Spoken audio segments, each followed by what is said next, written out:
എല്ലാ ഭാരങ്ങളും ചുമക്കും എന്നും താങ്ങി എന്നെ നടത്തും കർത്തൻ തൻ കരത്താൽ കണ്ണുനീർ തുടയ്ക്കും കാത്തുപാലിക്കുമെന്നെ നിത്യം കർത്തൻ തൻ കരത്താൽ കണ്ണുനീർ തുടയ്ക്കും കാത്തുപാലിക്കുമെന്നെ നിത്യം. ദൈവവചന ചിന്തകൾ കേൾക്കുന്ന എല്ലാ മാന്യ ശ്രോതാക്കൾക്കും ക്രിസ്തീയ വന്ദനം. ഇയ്യോബിന്റെ പുസ്തകം 23-ാം അധ്യായം 4-ാമത് വചനം. ഞാൻ അവൻ്റെ മുൻപിൽ എൻ്റെ ന്യായം വിവരിക്കുമായിരുന്നു, ന്യായവാദം കോരിച്ചൊരിയുമായിരുന്നു എന്നുള്ള വാക്കുകളാണ്. ഭക്തനായ ഇയ്യോബിൻ്റെ ജീവിതത്തിൽ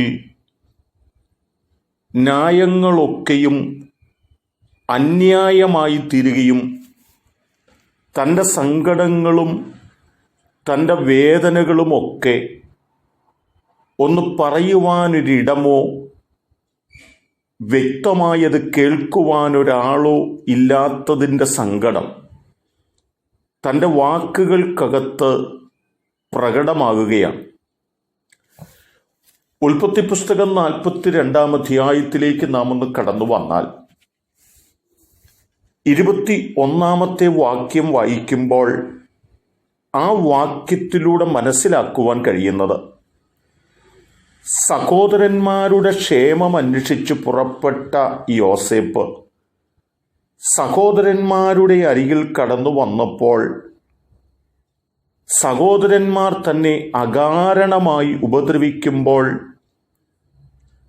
തൻ്റെ സങ്കടങ്ങളൊക്കെ ഒന്ന് പറയുവാനായിട്ട് താൻ ആവുന്നത്ര ഉത്സാഹിക്കുന്നുണ്ട്. എന്നാൽ തൻ്റെ സങ്കടം സഹോദരന്മാരൊന്ന് കേൾക്കുവാൻ കൂട്ടാക്കുകയോ ആ നിലകളിൽ ഒരു ആശ്വാസം പ്രാപിക്കുകയോ ചെയ്യാത്ത ഒരു പശ്ചാത്തലത്തിലൂടെയാണ് ആ സാഹചര്യത്തിൽ യോസേപ്പ് കടന്നു പോകുവാനിടയായി തീർന്നത് എന്ന് സഹോദരന്മാർ തന്നെ വ്യക്തമാക്കുകയാണ്. യോസേപ്പ് നമ്മോട് കെഞ്ചിയപ്പോൾ നാം അവൻ്റെ പ്രാണസങ്കടം കണ്ടാറിയും അവൻ്റെ അപേക്ഷ കേട്ടില്ലല്ലോ. അത്രമാത്രം സങ്കടത്തോടുകൂടി കടന്നു പോകുന്ന ഒരു മനുഷ്യനെ സംബന്ധിച്ച് ആ മനുഷ്യൻ്റെ സങ്കടങ്ങൾ ഒന്നിറക്കി വയ്ക്കുവാനൊരിടമുണ്ടെങ്കിൽ മാത്രമേ, അവൻ്റെ സങ്കടങ്ങൾ ഒന്ന് കേൾക്കുവാൻ ഒരാൾ തയ്യാറായെങ്കിൽ മാത്രമേ ആ വ്യക്തിയുടെ ജീവിതത്തിനകത്ത് ഉണ്ടാകുന്നതായ ആഴമായ സമാധാനം, അതിൻ്റെ വലിപ്പവും നമുക്ക് മനസ്സിലാക്കുവാൻ കഴിയുക. നമ്മുടെ ജീവിതത്തിനകത്ത്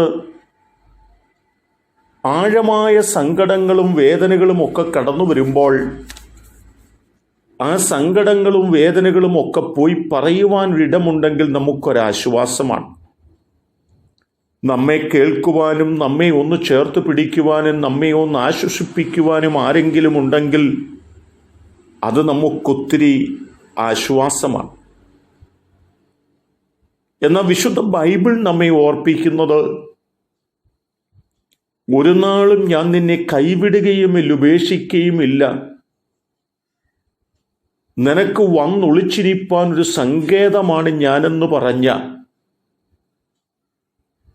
ഒരു വ്യക്തിയാണ് കർത്താവായ യേശുമിശിഹ എന്ന് നാം മറന്നു പോകരുത്. നമ്മുടെ സങ്കടങ്ങൾ ആഴമായി കേൾക്കുവാൻ, നമ്മെ ചേർത്ത് പിടിക്കുവാനൊക്കെ മനസ്സുള്ള ഒരു ശമരിയക്കാരൻ. എല്ലാവരും വഴി കടന്നു പോകും, എന്നാൽ ആ നിലയിൽ വഴി കടന്നു പോകാത്തൊരു ശമരിയക്കാരൻ നമുക്ക് വേണ്ടിയുണ്ട്. എന്നെ കേൾക്കുന്ന പ്രിയപ്പെട്ടവരെ, നമ്മുടെ സങ്കടം കേൾക്കുവാൻ ആരുമില്ല, നമ്മുടെ സങ്കടം പറയാനൊരിടമില്ല എന്ന് പറയരുത്. നമ്മുടെ കർത്താവ് നമ്മുടെ സങ്കടങ്ങൾ കേൾക്കുവാനും അതിന് ഉത്തരം തരുവാനും കഴിവുള്ള ദൈവമാണ്. അതിനായി നമുക്ക് കാത്തിരിക്കാം. ദൈവം നമ്മെ സഹായിക്കട്ടെ. കരുണയുള്ള ദൈവമേ, നല്ല കർത്താവേ, ഞങ്ങൾക്ക് ഈ ലോകം ശാശ്വതമല്ല, ഞങ്ങളുടെ സങ്കടങ്ങൾക്ക് ഉത്തരം കിട്ടുന്ന ഇടമല്ല. എന്നാൽ ഞങ്ങളുടെ കർത്താവ് ഞങ്ങൾക്ക് വേണ്ടി ജീവിക്കുന്നത് കൊണ്ട് ഞങ്ങളുടെ സന്നിധിയിലേക്ക് കടന്നു വന്ന് ഞങ്ങളുടെ സങ്കടങ്ങൾ പറഞ്ഞ് ഒരാശ്വാസം പ്രാപിപ്പാൻ ഞങ്ങളെ സഹായിക്കണം. യേശു കർത്താവിൻ നാമത്തിൽ തന്നെ. ആമേൻ.